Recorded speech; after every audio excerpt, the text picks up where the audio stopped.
క్రీస్తునందున్న ప్రియులకు ప్రేమతో వందనాలు తెలియజేస్తున్నాను. జూన్ నెల 30వ తేదీ 2024. ఈరోజు దేవుడు మనకు చేస్తున్న వాగ్దానం ఏమిటనగా కీర్తనల గ్రంథము 92వ కీర్తన 12వ చరణం. నీతిమంతులు ఖర్జూర వృక్షము వలె మొవ్వు వేయుదురు.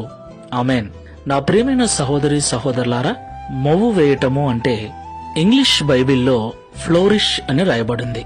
ఫ్లోరిష్ అంటే అభివృద్ధి చెందటము, వర్ధిల్లటము అని అర్థం. అంటే నీతిమంతులు ఖర్జూర వృక్షము వలె అభివృద్ధి చెందుతారు అని అర్థం. నా ప్రియమైన సహోదరి సహోదరులారా, ఖర్జూర వృక్షము యొక్క జీవిత విధానాన్ని మనం గమనిస్తే, ఖర్జూర వృక్షము ఎన్నో ప్రతికూలమైన పరిస్థితులు ఎదురైనా కూడా అది స్థిరముగా నిలబడగలదు. అలాగే ఖర్జూర వృక్షములు ఎక్కువగా ఎడారి ప్రాంతంలో మనకు కనిపిస్తాయి. అంటే నీరు తక్కువగా ఉన్నప్పటికీ, ఎండవేడి ఎక్కువగా ఉన్నప్పటికీ, అనేక ప్రతికూలమైన పరిస్థితులు ఎదురైనప్పటికీ అలాంటి ప్రదేశాలలోనే ఆ యొక్క ఖర్జూర వృక్షము వర్ధిల్లుతుంది.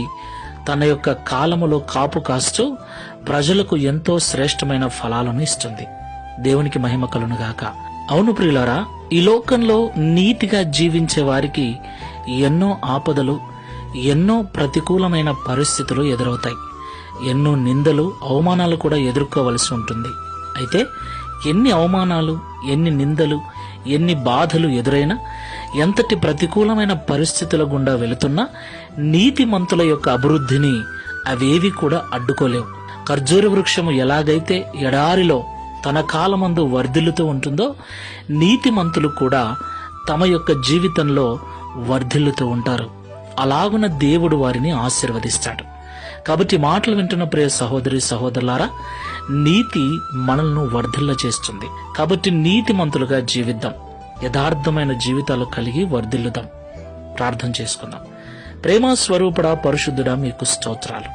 ఖర్జూర వృక్షము ఎలాగైతే వర్ధిల్లుతుందో అలాగే నీతితో జీవించే ప్రతి ఒక్కరు కూడా ఈ లోకంలో వర్ధిల్లుతారని, వారికి ఎలాంటి ప్రతికూలమైన పరిస్థితులు ఎదురైనప్పటికీ వారి అభివృద్ధిని అవి అడ్డుకోలేవని మీరు మాతో మాట్లాడారు.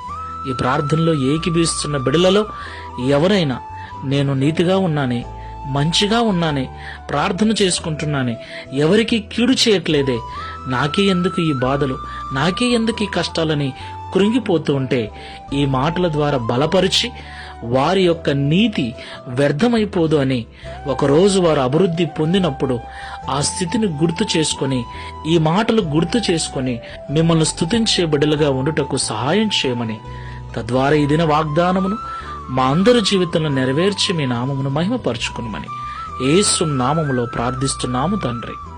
ఆమేన్. Praise the Lord. God bless you.